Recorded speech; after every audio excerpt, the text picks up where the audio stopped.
the 60s, Gina Lollobrigida was considered the most beautiful European actress ever to grace the Hollywood screens, even ahead of her arch-rival, Sophia Loren. She was not just a successful actress, though. She was also a successful model, singer, and politician. But it seems the more successful she gets, the sadder her life story gets. And it devolved to the point where her biological son took her to court to force her to transfer all of her wealth to him, even when she was still alive. Why? Follow us along as we uncover it all in this video.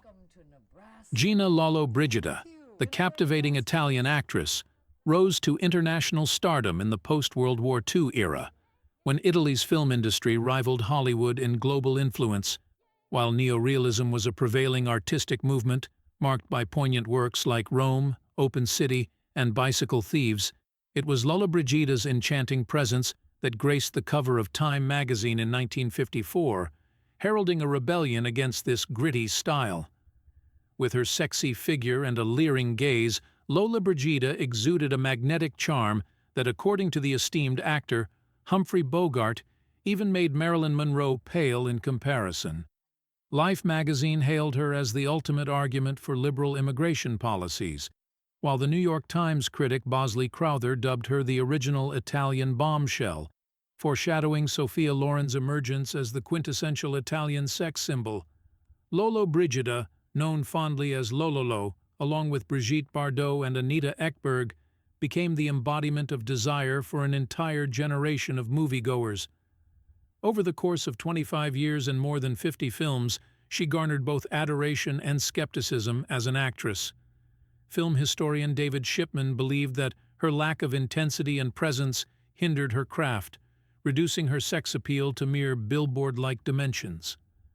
The second of 4 daughters, born to a humble family in Subiaco, Italy, her family faced hardship when her father's furniture factory fell victim to an Allied bombing raid during World War II. Determined to provide for his loved ones, he relocated them to Rome, where he turned to selling black-market cigarettes and military blankets. Life was tough, and Lollobrigida recalled making her own shoes from sable straw due to their poverty. However, her resilience shone through as she sang and sold sketches to American GIs after Italy's surrender. With the money she earned, she invested in singing lessons, which paved the way for a scholarship to the prestigious Academy of Fine Arts in Rome. Her acting career began unexpectedly in 1946, when a filmmaker spotted the young art student on the streets of Rome and was instantly captivated.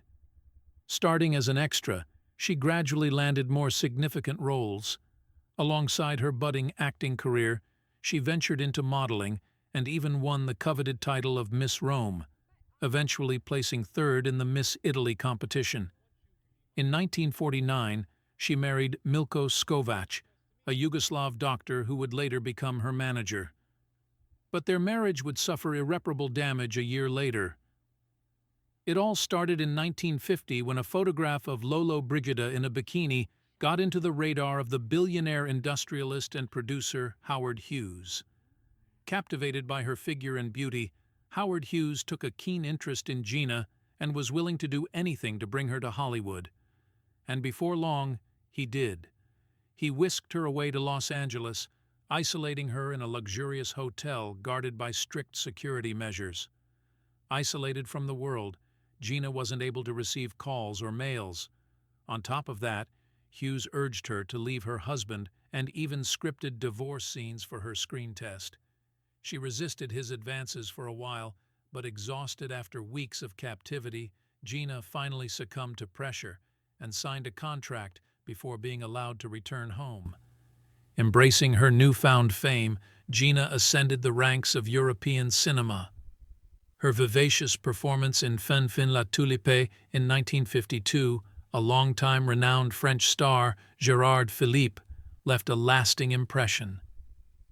The following year, she stole the spotlight as a spirited barefoot peasant in the delightful comedy Bread, Love, and Dreams, where she shared the screen with the talented Jessica, who portrayed an enamored carabinieri officer. Her talents garnered recognition, and she demanded a staggering $48,000 for her role in the film. Her fee doubled for the equally successful sequel, Bread, Love and Jealousy, in 1954. However, her negotiation for half the profits in the third installment, Scandal in Sorrento, in 1955, led to Sophia Loren's casting instead, and Lawrence soon danced her way into Hollywood. In the 1959 film Solomon and Sheba, she captivated audiences with her memorable Technicolor pagan dance, much to the delight of her co-star Yul Brynner as Solomon. Another notable moment came in, Never So Few, that same year, where her tub scene stood out in an otherwise lackluster World War II movie starring Frank Sinatra. By now, she's free from the clutches of the notorious Howard Hughes, but as time went on, Lollobrigid's career began to fade, and she found herself involved in comedy farces. She developed a reputation for being quarrelsome and demanding, with an insatiable vanity and an overwhelming desire for control on set. She didn't shy away from litigation either, simultaneously filing up to 10 lawsuits at a time. Producers faced legal action for broken promises, while her lawyers and various advertisers and publications also found themselves on the receiving end of her lawsuits, alleging the unauthorized use of her image. In one notable case, she triumphed over an Italian film critic who had described her in disparaging terms. But her most interesting and probably the saddest of all her legal battles is the one she took when she was already in her 80s against her boyfriend that is 25 years her junior. She accused him of orchestrating an unauthorized marriage to gain access to her substantial fortune, estimated to be worth tens of millions of dollars. It all started in 2006, when Gina called off her planned marriage to Javier Rigau Falls, the Spanish businessman boyfriend of hers who was 25 years younger than she was. However, in 2010, he went to orchestrate a wedding in Barcelona with a stand-in proxy bride who made the world believe was Gina. Of course, Gina denounced this act as a horrific and vulgar fraud orchestrated by a fortune hunter. Rigau presented witnesses who testified that Gina had authorized the proxy wedding, and despite her ongoing efforts for an annulment, a court in Rome ruled against her in 2017. During this tumultuous period, Gina's competence was challenged by her own son, Andriy Milkovskevich, too. He attempted to have her declared mentally unfit to handle her affairs and wealth so he could take over them, but fortunately, it proved unsuccessful. Amidst the chaos, she found solace in the company of her new manager, Andrea Pizzola, a person she deemed the best I have ever found in my life until now, despite their significant age difference.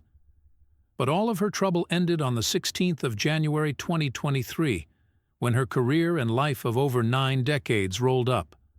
On that fateful day, Italy's culture minister, Gennaro Sangiuliano, announced Gina Lollobrigida's passing, leaving behind a legacy that extended beyond her on-screen performances. She left at 95, quite a good old age. Although her public image may have portrayed her differently, Gina regarded herself as a solitary soul nourished by art. She remained independent, unwavering in her principles, and drew strength and vitality from her boundless imagination. Her tale encompasses the highs and lows of a Hollywood starlet, from captivating audiences on the silver screen to fighting battles both in and out of court. But amidst it all, she emerged as a multifaceted artist, leaving a lasting legacy as an actress, sculptor, photographer, and humanitarian. She remained an embodiment of resilience, defying expectations and forging her path in the face of adversity. When her screen career began to wane, she embraced new ventures with unwavering enthusiasm. She discovered a talent for sculpting and published books showcasing her photography. In 1972, she even directed a short film documentary about Cuban leader Fidel Castro.